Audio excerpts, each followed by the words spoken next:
Hello students, welcome back to my channel Shiksha competition. और UGC NET re exam paper first की unit 9 हम पढ़ रहे हैं। उसकी हमने पहले भी 2-3 वीडियोस में डाल चुकी हूँ। अगर आपने नहीं देखी हैं तो प्लेलिस्ट भी बनी हुई है, उसमें आप अच्छे से देख लेना। बाकी आप हिंदी की अगर तैयारी कर रहे हैं, हिंदी टीजीटी पीजीटी या फिर यूजीसी नेट किसी की भी, तो आप चैनल पर विजिट कर सकते हैं, प्लेलिस्ट बनी हुई हैं। तो यहाँ पर हम देखते हैं यूजीसी नेट री एग्ज़ाम के लिए जो भी हम आपका पेपर फर्स्ट होने वाला है उसका यूनिट 9 ही लोक विकास और पर्यावरण। लोक विकास और पर्यावरण हमारा यहाँ पर यूनिट चल रहा है। तो हमने जल प्रदूषण तक पढ़ लिया है और इसके आगे आता है हमारा ध्वनि प्रदूषण।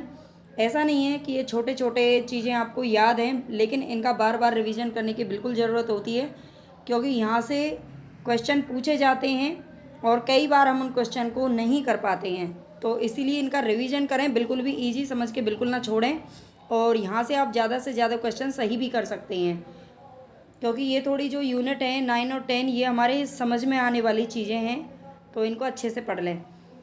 तो ध्वनि प्रदूषण। और एक और बात, प्लीज़ रिक्वेस्ट है आपसे कि जिन्होंने अभी तक चैनल को सब्सक्राइब नहीं किया है कर लें, सभी कर लें। बिल्कुल ऐसा नहीं है कि आप बहुत सोच समझ के एक एक सब्सक्राइब बढ़ाएं। प्लीज़ ज़्यादा से ज़्यादा सब्सक्राइब और लाइक कर लें। आप थोड़ा सा अगर सपोर्ट करेंगे तो आपके लिए और भी बहुत अच्छा मैंने सोचा हुआ है, लेकिन वो जब ही होगा जब आप मुझे सपोर्ट करेंगे। तो चलते हैं हम यहाँ पर, हमारा जो फर्स्ट क्वेश्चन है ध्वनि प्रदूषण। ध्वनि प्रदूषण के बारे में पढ़ेंगे। किसी वस्तु से उत्पन्न होने वाली सामान्य आवाज़ को ध्वनि कहा जाता है, ये तो आप जानते ही होंगे।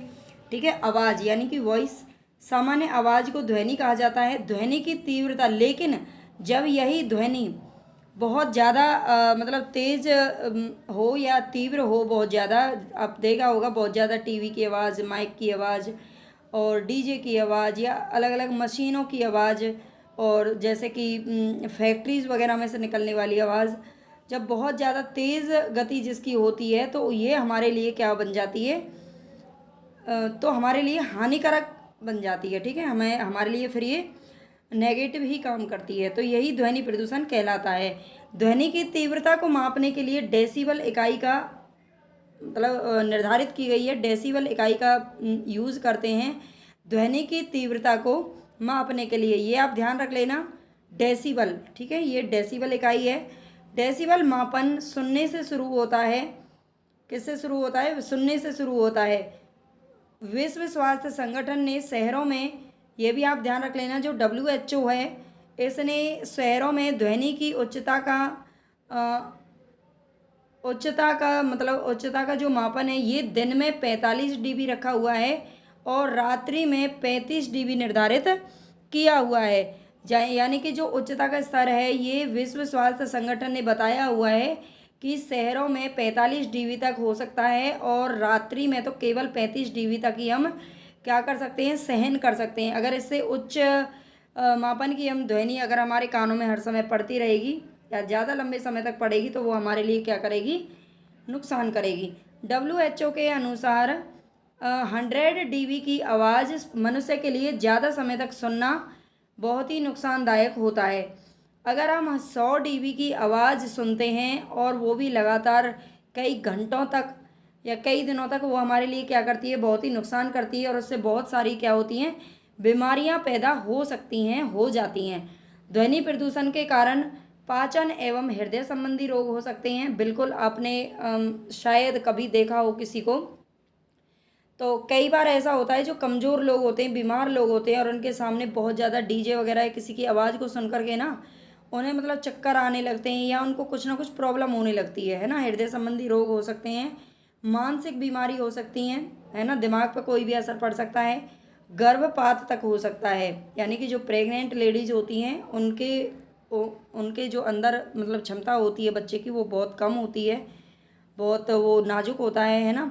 तो ये गर्भपात हो सकता है, कार्य क्षमता में कमी हो सकती है, एकाग्रता में भी कमी हो सकती है। बिल्कुल एकाग्रता में तो कभी होनी जायज़ है।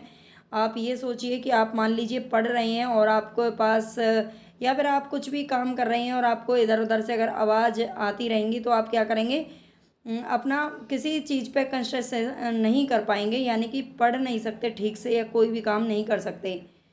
एवं असामान्य व्यवहार जैसी बीमारियां होने का ज़्यादा खतरा बना रहता है। ये ध्वनि प्रदूषण से होने वाली बीमारियां हैं जो आपको जान लेनी चाहिए। रेडियो सक्रिय प्रदूषण। अच्छा, ये प्रदूषण क्या होता है? कुछ तत्वों के नाभिकीय विखंडन के कारण, कुछ तत्वों के नाभिकीय विखंडन के कारण अल्फा बीटा और गामा किरणों का निष्कासन होता है। यही प्रक्रिया जो होती है वो रेडियो सक्रियता कहलाती है।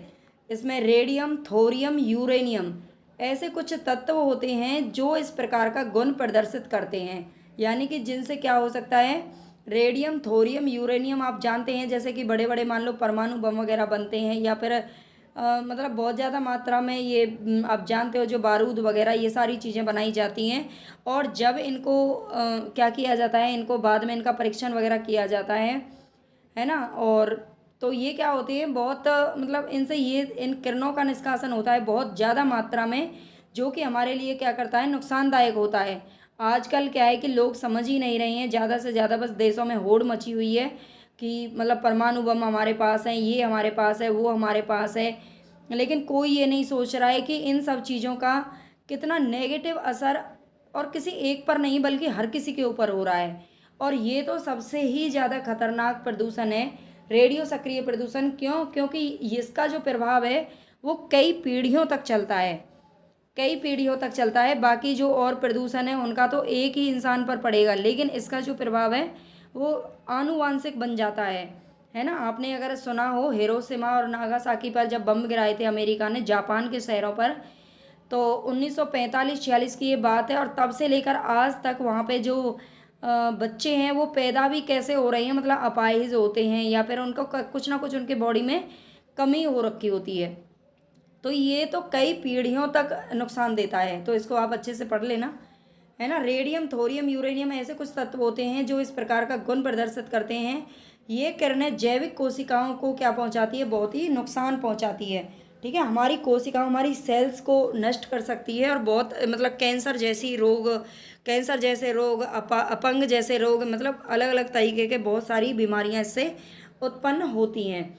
नाभिकीय दुर्घटनाएं, और नाभिकीय दुर्घटनाएं के बारे में आप जान लीजिए कहाँ कहाँ पर कब कब हुई थी, क्योंकि ये यहाँ से क्वेश्चन आप तो इस पर तो स्टार ही लगा लीजिए क्योंकि पूछा जा सकता है।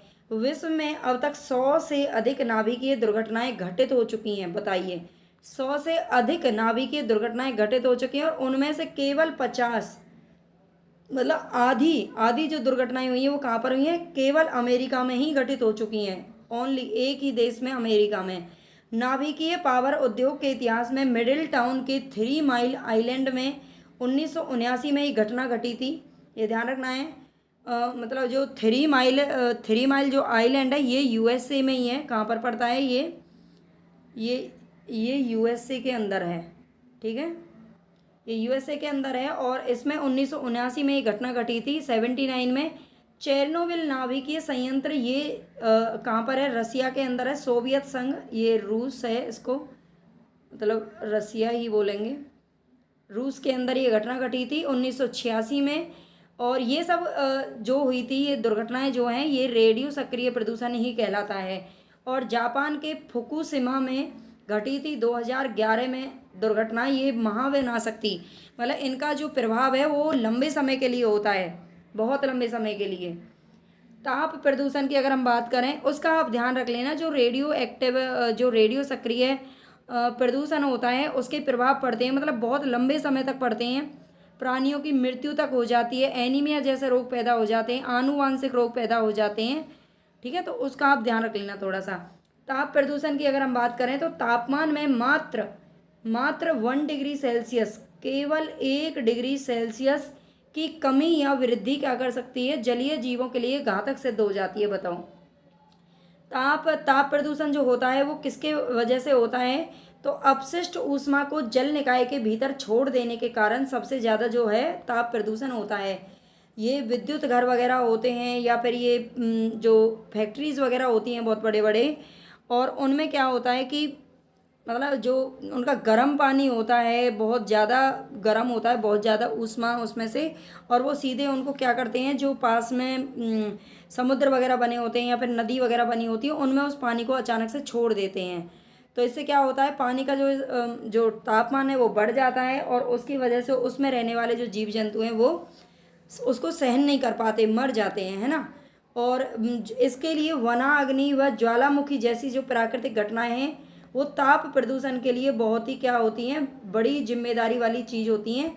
बहुत ही जो ज्वालामुखी होती हैं, आपने देखा होगा जितने भी ज्वालामुखी हैं, कभी कभार मैंने देखा है वो या तो समुद्र के बीचों बीच में है, द्वीपों पे, या फिर समुद्र के आसपास में। जैसे कि हमारे देश का एक जो ज्वालामुखी है वो कहाँ पर है, बैरन ज्वालामुखी हमारे देश का सिर्फ एक ही है जो एक्टिव ज्वालामुखी है, और वो है कहाँ पर, अंडमान निकोबार में। और अंडमान निकोबार कहाँ पर है, ये बंगाल की खाड़ी यानी कि समुद्र के बीचों बीच में है ना। उसको समुद्री तो बोलेंगे, समुद्र के बीचों, पानी के बीचों बीच में है। तो उसमें जो होता है ये पूरा जितना भी इससे लावा निकलता है ना वो सब किस में गिरा देता है, पानी में गिर जाता है।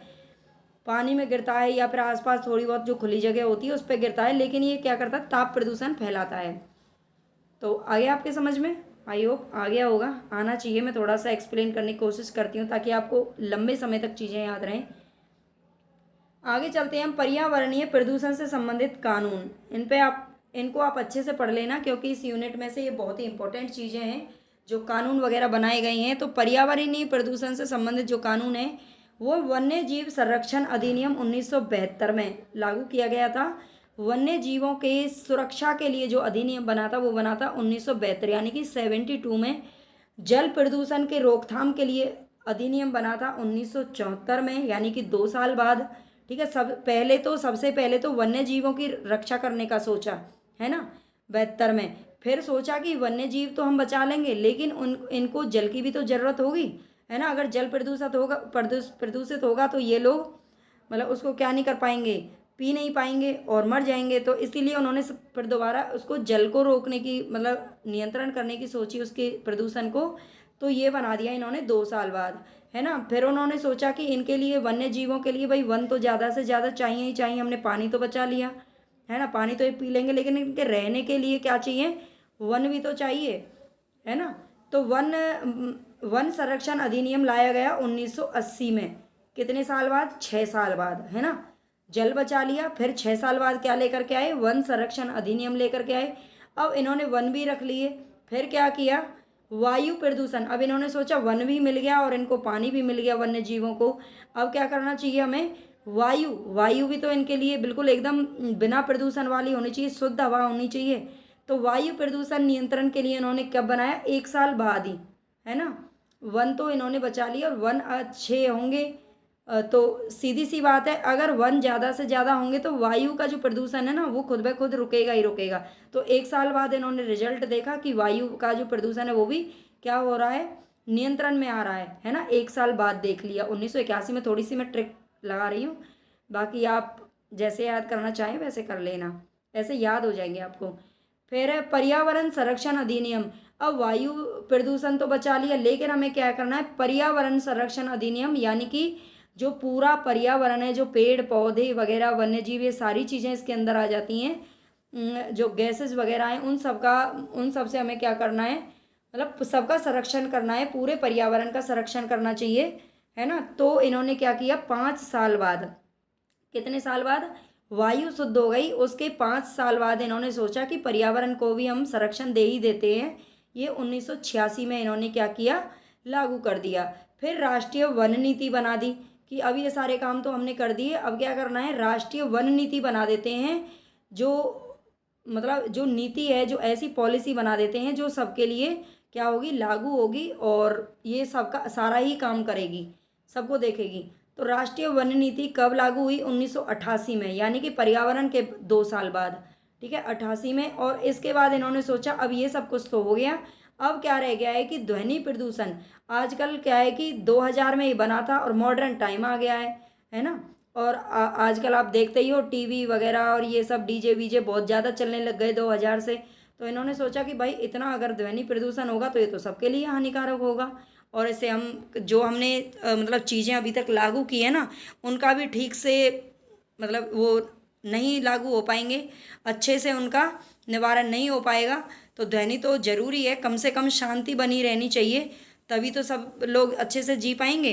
तो ध्वनि प्रदूषण नियंत्रण नियम कब बनाया? 2000 में। 2000 मॉडर्न जमाना आ गया, है ना, और 21वीं सदी आ गई, और 21वीं सदी आएगी तो ज़्यादा से ज़्यादा जो आजकल आप देखते हो, पहले तो बड़ी शांति होती थी लेकिन आजकल कहाँ है शांति, ज़्यादा से ज़्यादा वाहन, फैक्ट्रीज, मशीनें, और आप देखते ही हो घरों में भी जो टीवी डीजे डीजे वगैरह हमेशा चलते ही रहते हैं।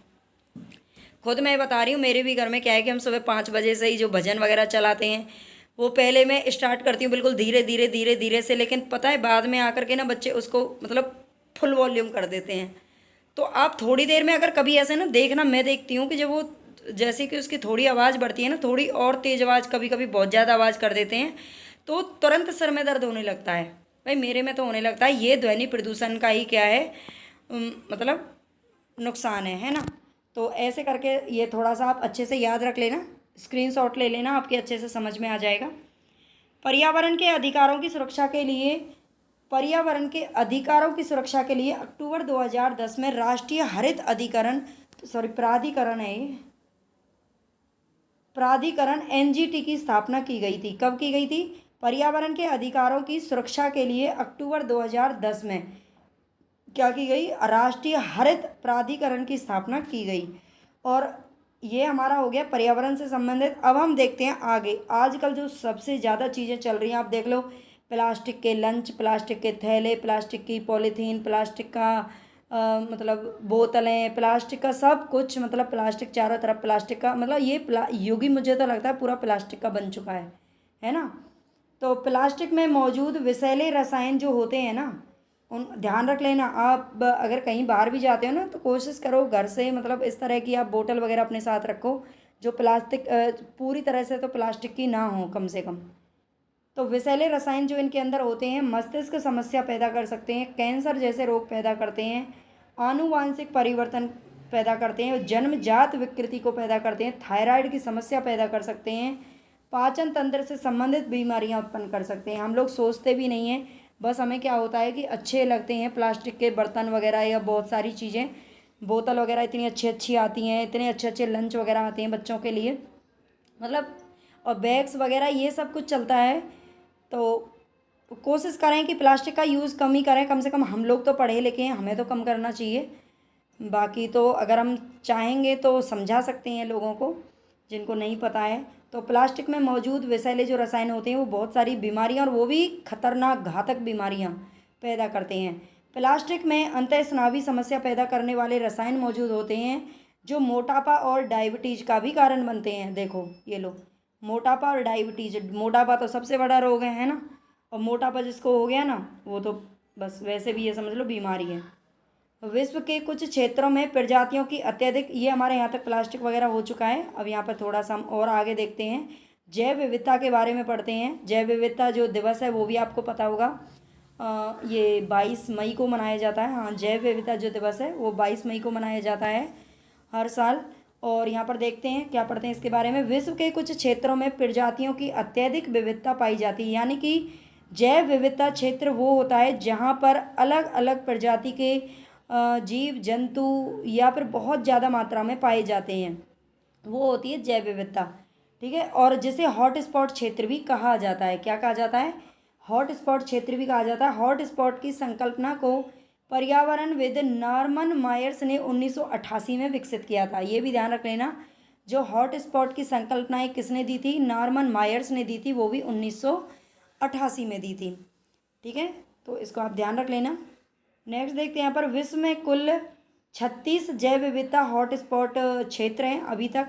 और भारत के प्रमुख हॉट स्पॉट क्षेत्र की अगर हम बात करें तो वो हैं हिमालयी क्षेत्र, हिमालयी क्षेत्र, इंडो वर्मा क्षेत्र, पश्चिमी घाट और श्रीलंका सुंडालैंड क्षेत्र। ये क्या हैं?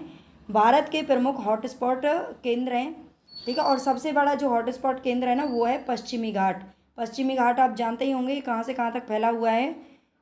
तो ये पूरा मतलब कर्नाटक, गोवा, केरल और ये मतलब गुजरात से ही शुरू हो जाता है, गुजरात और महाराष्ट्र में फैला हुआ है, महाराष्ट्र से लेकर केरल तक। तो यहाँ पर बहुत ज़्यादा जैव विविधता पाई जाती है। लुप्त प्राय या संकटग्रस्त जीवों का संरक्षण।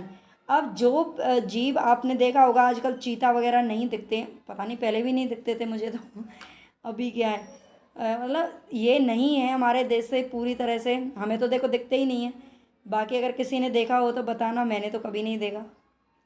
तो लुप्त प्राय या संकटग्रस्त जो जीवों का संरक्षण करने के लिए भी सरकार ने सोचा कि जो पशु पक्षी लुप्त हो रहे हैं धीरे धीरे, जो गायब होते जा रहे हैं, है ना, मिस्टर इंडिया की तरह, या फिर जो बिल्कुल ख़त्म हो ही चुके हैं, जो बिल्कुल गायब हो चुके हैं, उन जीवों का संरक्षण कैसे किया जाए।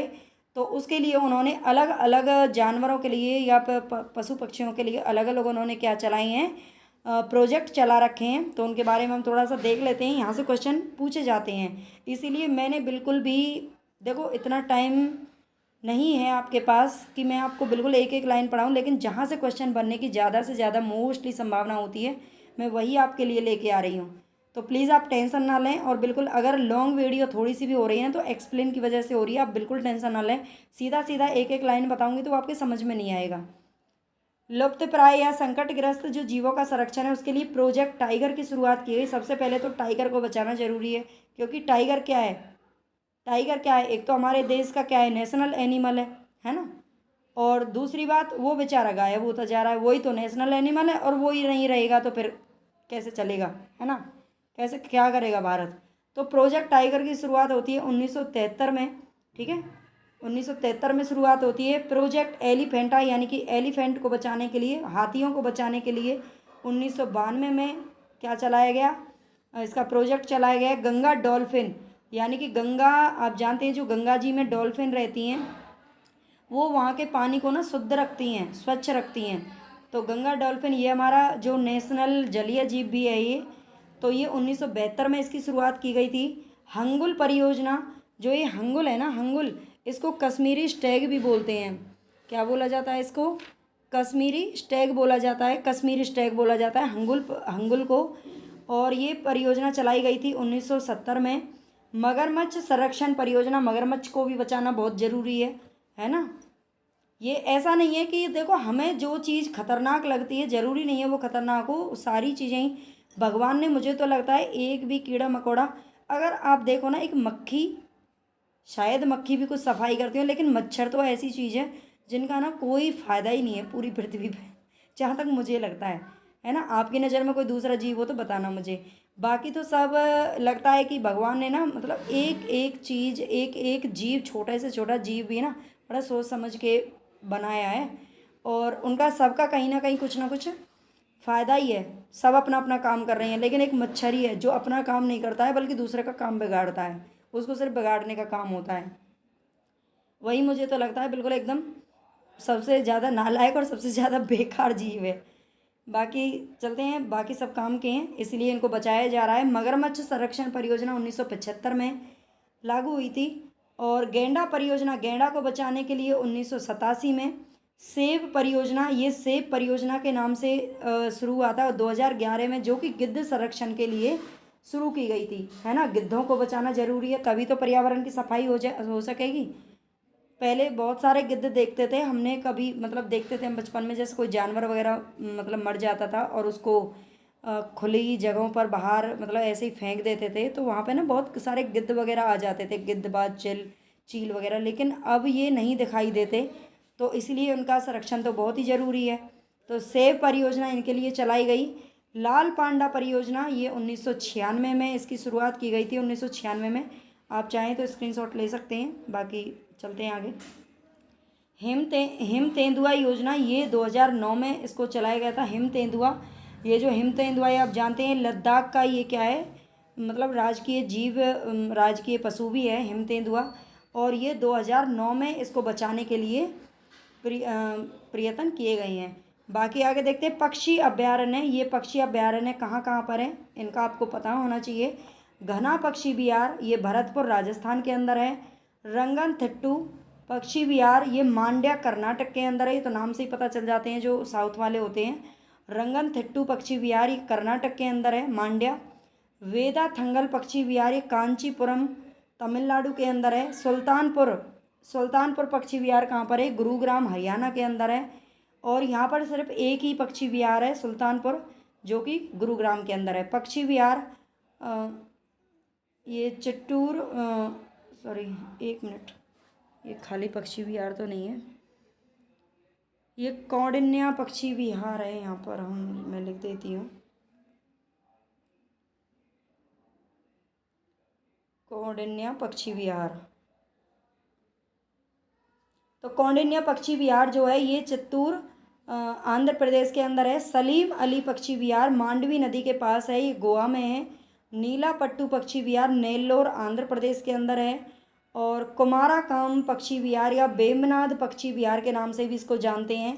अगर बेमनाद आ गया तो शायद आप कर ले जाओगे, क्यों? क्योंकि बेमनाद झील भी वहाँ पर है केरल के अंदर, तो आपको पता होगा। और कुमाराकाम के नाम से आ गया तो आप कंफ्यूज हो जाओगे, अगर नहीं पढ़ा होगा तो। पढ़ा होगा तो बिल्कुल नहीं होंगे। कुमाराकाम पक्षी विहार ये कहाँ पर है? कोट्टायम केरल के अंदर है। ठीक है, तो ये हो गए हमारे पक्षी विहार। वन संरक्षण आंदोलन, यहाँ से क्वेश्चन अभी दिसंबर 2023 में भी पूछा गया था, तो इसको आप अच्छे से पढ़ लेना। वन संरक्षण जो आंदोलन चलाए गए थे वनों की सुरक्षा के लिए, इसमें बताने की जरूरत नहीं है, सिर्फ आपको नेतृत्व किसने किया था वो याद रखना है और नाम याद रखना है। चिपको आंदोलन को तो सभी जानते होंगे, ये सुंदरलाल बहुगुणा का जो निधन है वो भी अभी शायद लास्ट ईयर ही हुआ था।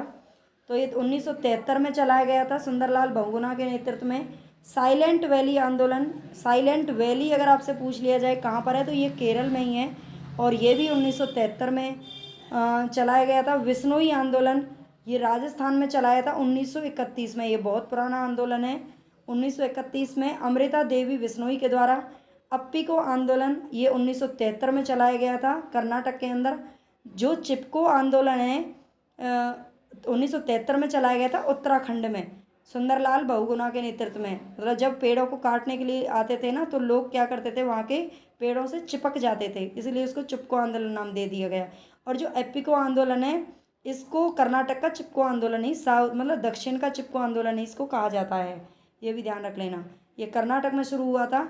नर्मदा बचाओ आंदोलन 1985 में शुरू किया था। किस किस ने? इसमें 2-3 नाम आते हैं।